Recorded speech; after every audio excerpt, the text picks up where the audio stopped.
Jesus एक historical figure है या एक रियलिटी है? क्या कहेंगे आप इसके बारे में? Gayatri, that's a very important question, not just for Christians, बल्कि नॉन क्रिश्चियंस के लिए भी ये बहुत ही इम्पोर्टेंट क्वेश्चन है. And even for scholars of Christianity this has been so mark my words, this has been a very important question. नमस्कार, आपका ऑल्टरनेट मीडिया में फिर से स्वागत है. हमारे साथ हैं एस्तर धनराज, जिन्हें हम प्यार से कामाक्षी जी भी बोलते हैं. अगर जीसस सच में हिस्टोरिकल भी होते तो मुझे कोई फर्क नहीं पड़ता. चारित्रिक पुरुष होने में और परमेश्वर होने में काफी अंतर है. Do you agree with me?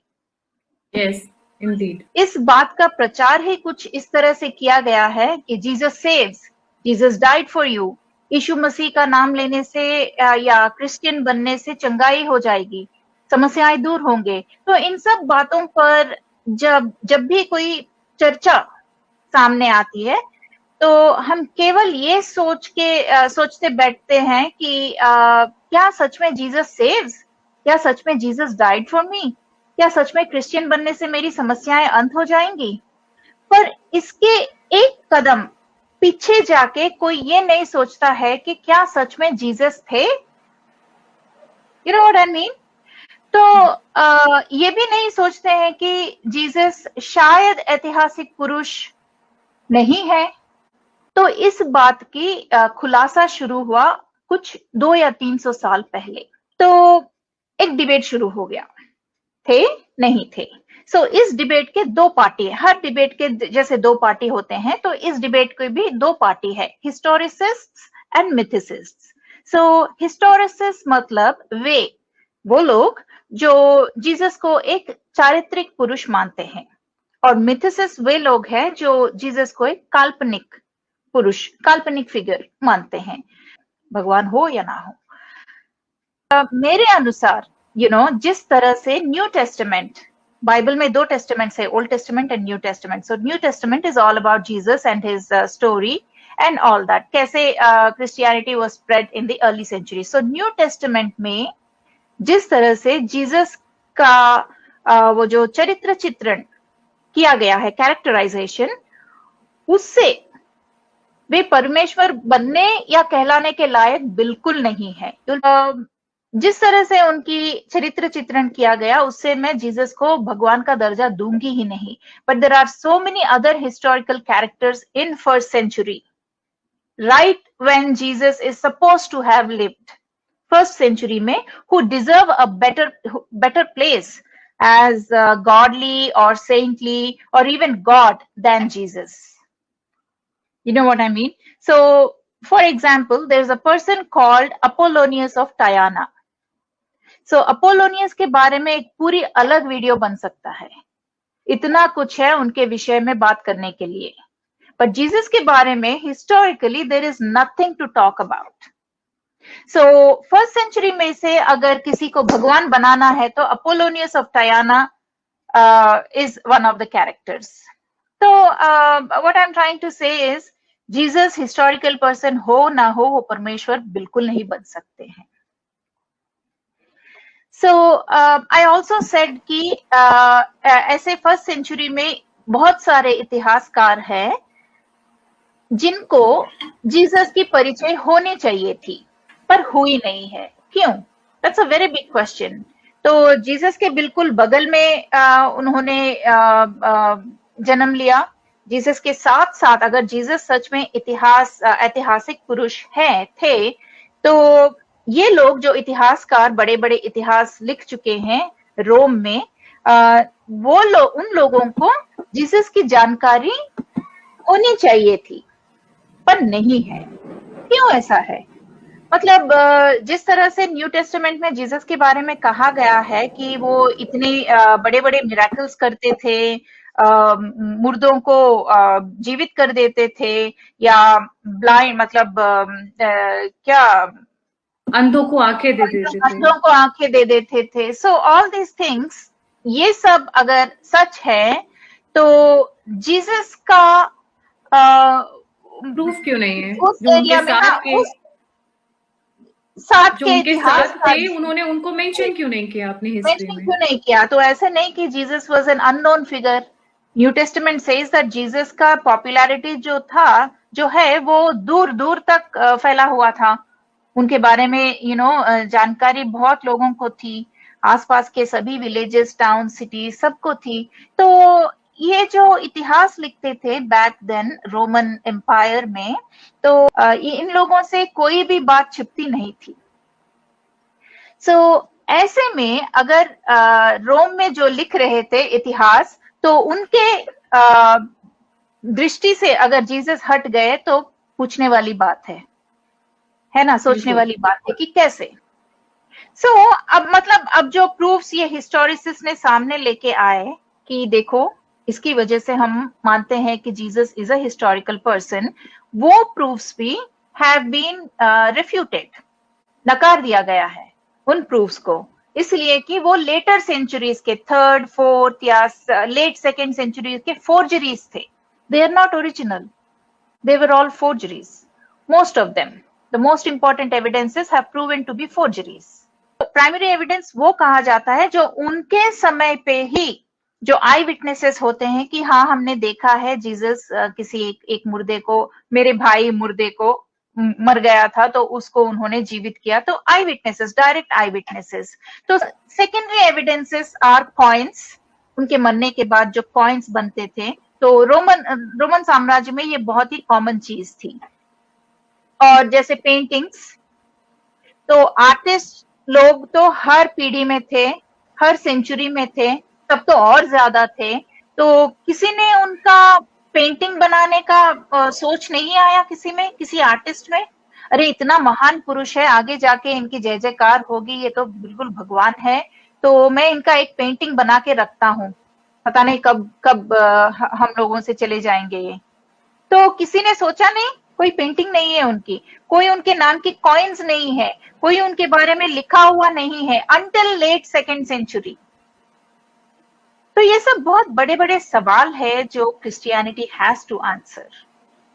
कोई फिलोसोफर ने वर्ती मतलब लायक ही नहीं समझा जीसस के फिलोसफी को रिकॉर्ड करने के लिए। So this is a very surprising question. What is the meaning of Jesus Christ? हर नाम का मतलब होना चाहिए, हर नाम का एक मूल होता है, राइट?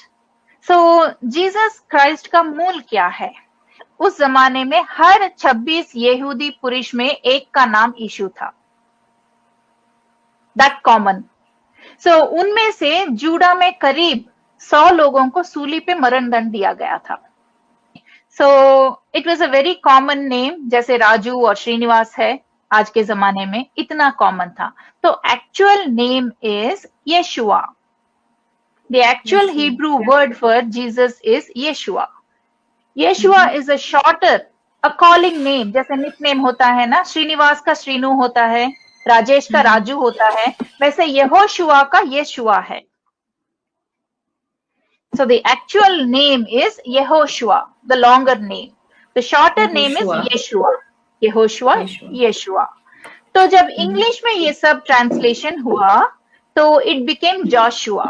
तो उन 100 जीसस में से वो वाले जीसस कौन से थे जिनको आज पूरा क्रिश्चियन वर्ल्ड पूछता है? ऐसा कोई जीसस ही नहीं है। अगर मैं ऐसा कहूं तो आप क्या कहेंगी? So Yeshua actually, Yehoshua actually means Jehovah saves. Jehovah रक्षा करता है. That is what it means in Hebrew. Now Jehovah is the Hebrew God. यहूदियों का भगवान है वो। तो वो हो गया जीसस के पीछे की कहानी। अब क्राइस्ट का मतलब देखते हैं। तो Christ actually is derived from the word Christos in Greek. इसका मतलब, क्रिस्टोस का मतलब है anointed one. तो यहूदियों का सबसे पहला Christ, the very first Christ is King Saul. Saul is an evil king. So Christ is evil? हुआ ना? If Saul is the first Christ of the Jews and Saul was evil, their very first Messiah was an evil one. Saul के बाद दावीद बना राजा। दावीद भी एक मिसाया है। David is also a Christ. But David was an immoral one. बहुत ही immorality थी दावीद में। So David was immoral Christ. Saul was an evil Christ. So Christ कहां से डिवाइन हो गया?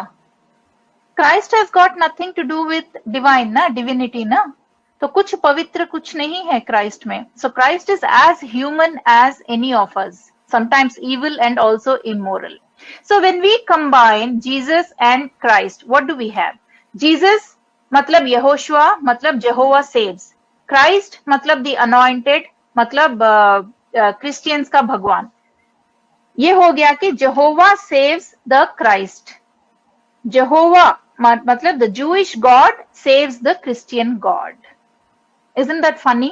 That is the meaning of Jesus Christ. या पहली शताब्दी में बहुत बढ़िया बढ़िया इतिहासकार थे जिनके बारे में हम अभी भी पढ़ते हैं, जिन्होंने जीसस के बारे में मेंशन ही नहीं किया, बल्कि मेंशन करना चाहिए था क्योंकि वो उनके टाइम के थे. तो आप जानती हैं ऐसे इतिहासकार के बारे में?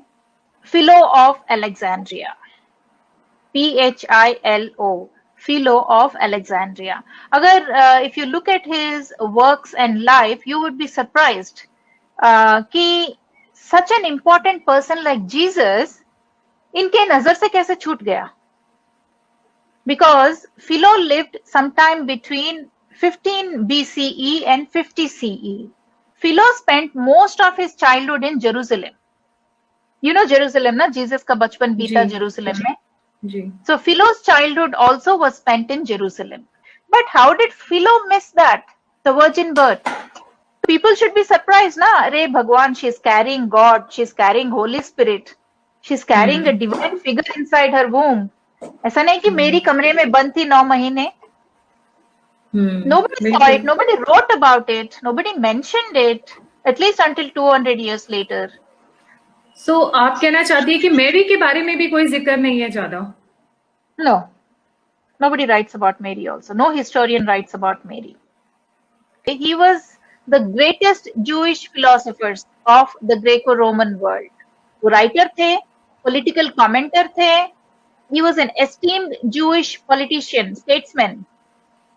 And उन्होंने खासकर यहूदी धर्म पर कई सारे तत्व ज्ञान संबंधित निबंध लिखा, मतलब philosophical treatises. हाँ, मतलब बहुत सारी किताबें लिखी, बहुत सारे आर्टिकल्स लिखे, स्पेशली फिलोसफी के ऊपर. तो जैसे मैंने पहले भी कहा कि Jesus philosophy was very unique in that world. एक नया ही फिलोसफी, जैसे Buddha brought a new philosophy. जी, एकदम अलग अलग सा फिलोसफी था ना. So everybody took notice of Buddha's philosophy. तो ऐसे में Jesus brought about a totally unique philosophy. तब तक के किसी ने नहीं सुना. ऐसे फिलोसफी लेके आए, तब भी greatest philosophers did not take notice. जिनको जो फिलोसफी में रुचि रखते थे, उन्होंने भी जीसस की फिलोसफी का ध्यान में नहीं लिया. ये कह सकते हैं कि वो किसी के भी ध्यान में नहीं है, ना हिस्टोरियंस, ना फिलोसफी, ना आपके पास कोई हार्ड एविडेंस. तो ये अचानक से किसने खड़ा किया क्रॉस के ऊपर, किसको? वो एक अलग वीडियो बनना चाहिए. रोमन साम्राज्य.